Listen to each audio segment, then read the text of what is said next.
ओम नमः पार्वती पतये हर हर महादेव। मंगला गौरी व्रत का विशेष महत्व होता है। मंगला गौरी का व्रत सुहागिन महिलाएं और कुंवारी कन्याएं दोनों के लिए बेहद खास होता है। मंगला गौरी व्रत रखने से अखंड सौभाग्य की प्राप्ति होती है और पति की लंबी आयु होती है। साथ ही इस व्रत के पालन से दाम्पत्य जीवन में सुख और शांति बनी रहती है। माँ पार्वती के ही मंगल स्वरूप को मंगला गौरी कहा जाता है। माँ मंगला गौरी को सुख, समृद्धि और अखंड सौभाग्य की देवी माना जाता है। विवाहित महिलाएं सुखी वैवाहिक जीवन और अखंड सौभाग्य के लिए सावन के मंगलवार के दिन मंगला गौरी व्रत रखती हैं। मंगला गौरी व्रत के दिन माँ पार्वती के साथ भगवान शिव की पूजा अर्चना विधि विधान से करनी चाहिए। इस व्रत में पूजन के दौरान मंगला गौरी व्रत कथा सुनना अत्यंत शुभ और फलदायी होता है। इसलिए आज के दिन मंगला गौरी व्रत कथा का श्रवण अवश्य करना चाहिए। आप व्रत रखती हैं तो भी और व्रत नहीं रखती हैं तो भी आज के दिन सावन के मंगलवार के दिन मंगला गौरी व्रत कथा अवश्य सुनना चाहिए। एक समय की बात है, एक छोटे से गांव में एक साहूकार अपनी पत्नी के साथ निवास करता था। साहूकार धनवान था और उसके घर में किसी भी प्रकार की कोई कमी नहीं थी। फिर भी वह और उसकी पत्नी संतान न होने के कारण दुखी रहते थे। संतान की कमी उन्हें हमेशा कचोटती रहती थी। एक दिन की बात है, उस साहूकार के घर में साधु आए। साहूकार ने उनका आदर सत्कार किया और उन्हें अपनी समस्या के बारे में बताया। साधु ने साहूकार की पत्नी को सावन में मंगलवार को किए जाने वाले मंगला गौरी व्रत करने की सलाह दी। साथ में पूजा विधि के बारे में भी संपूर्ण जानकारी प्रदान की। इसके बाद साहूकार की पत्नी ने सावन माह के पहले मंगलवार से ही गौरी मंगला का पूजन व्रत करना शुरू कर दिया।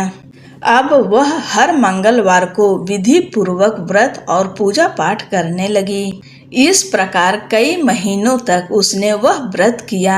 एक दिन उसकी धर्म निष्ठा से प्रसन्न होकर माता पार्वती ने भगवान शिव से साहूकार और उसकी पत्नी को संतान प्राप्ति का वरदान देने के लिए कहा। साहूकार को उस रात स्वप्न में एक दिव्य शक्ति ने दर्शन देकर कहा कि एक आम के पेड़ के नीचे भगवान गणेश की मूर्ति विराजमान है।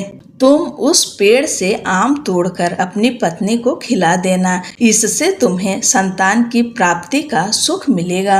साहूकार ने अगले दिन सुबह उठकर अपनी पत्नी को इस सपने के बारे में बताया और वह उस आम के पेड़ को ढूंढने निकल पड़ा। काफी समय तक ढूंढने के बाद आखिरकार साहूकार को वह आम का पेड़ मिला जहां भगवान गणेश की मूर्ति विराजमान थी। उसने आम तोड़ने के लिए उस पेड़ पर पत्थर मारना शुरू कर दिया। पत्थर फेंकने से एक आम तो टूटकर नीचे गिर गया, लेकिन गलती से एक पत्थर जाकर भगवान गणेश की प्रतिमा को लग गया। इससे भगवान गणेश क्रोधित हो गए और उन्होंने प्रकट होकर उस साहूकार को श्राप देते हुए कहा कि हे स्वार्थी मनुष्य, तूने अपने स्वार्थ के कारण मुझे चोट पहुंचाई है। तुझे माँ पार्वती की कृपा से संतान की प्राप्ति तो होगी, लेकिन उसकी मृत्यु 21 वर्ष की आयु में ही हो जाएगी। यह सुनकर साहूकार बहुत घबरा गया और वो वापिस घर चला गया। उसने वह फल अपनी पत्नी को खिला दिया और किसी को भी इस घटना के बारे में नहीं बताया।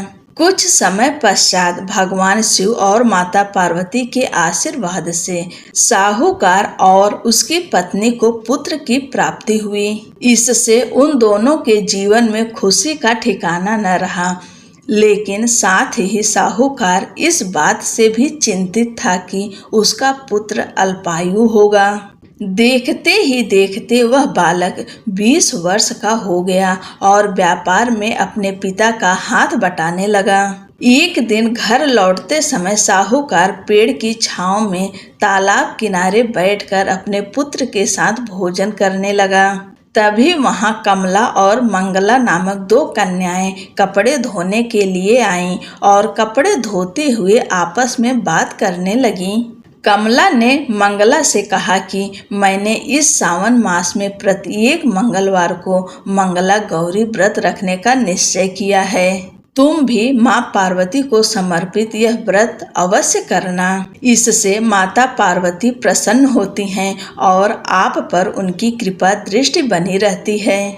इसे करने से मनोवांछित वर और अखंड सौभाग्य की प्राप्ति भी होती है। कमला की बात सुनकर मंगला भी इस व्रत को करने के लिए तैयार हो गई। दूसरी ओर साहूकार ने दोनों कन्याओं के बीच यह पूरा संवाद सुन लिया और उसने अपने मन में यह सोचा कि यह कन्या मंगला गौरी व्रत को करती हैं, इससे अखंड सौभाग्य की प्राप्ति होगी। यह मेरे पुत्र के लिए एक योग्य वधू साबित होगी। ऐसा सोचकर वह उन दोनों से विवाह का प्रस्ताव कन्या के पिता के पास लेकर गया। साहूकार की गांव में प्रतिष्ठा और मान होने के कारण कमला के पिता अपनी पुत्री का विवाह साहूकार के लड़के से करवा देते हैं। विवाह के पश्चात भी कमला विधि पूर्वक मंगला गौरी का व्रत रखना जारी रखती हैं। उसके इस भक्ति भाव से प्रसन्न होकर माता पार्वती एक दिन उसे स्वप्न में दर्शन देती हैं और कहती हैं कि मैं तुम्हारी भक्ति से अत्यंत प्रसन्न हूँ, इसलिए तुम्हें अखंड सौभाग्य का वरदान देती हूँ। लेकिन तुम्हारा पति अल्पायु है, इसलिए अगले महीने मंगलवार के दिन एक सर्प तुम्हारे पति के प्राण लेने आएगा। तुम उसके लिए एक प्याले में मीठा दूध रख देना, उसके पास एक खाली मटका भी रख देना। सर्प दूध पीकर उस मटके में चला जाएगा और फिर तुम उस मटके को ऊपर से कपड़े द्वारा ढक देना।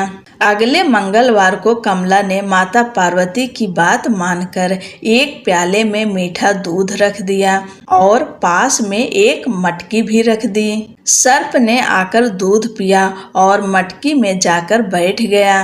कमला ने उस मटकी पर कपड़ा बांधकर उसे जंगल में रख दिया।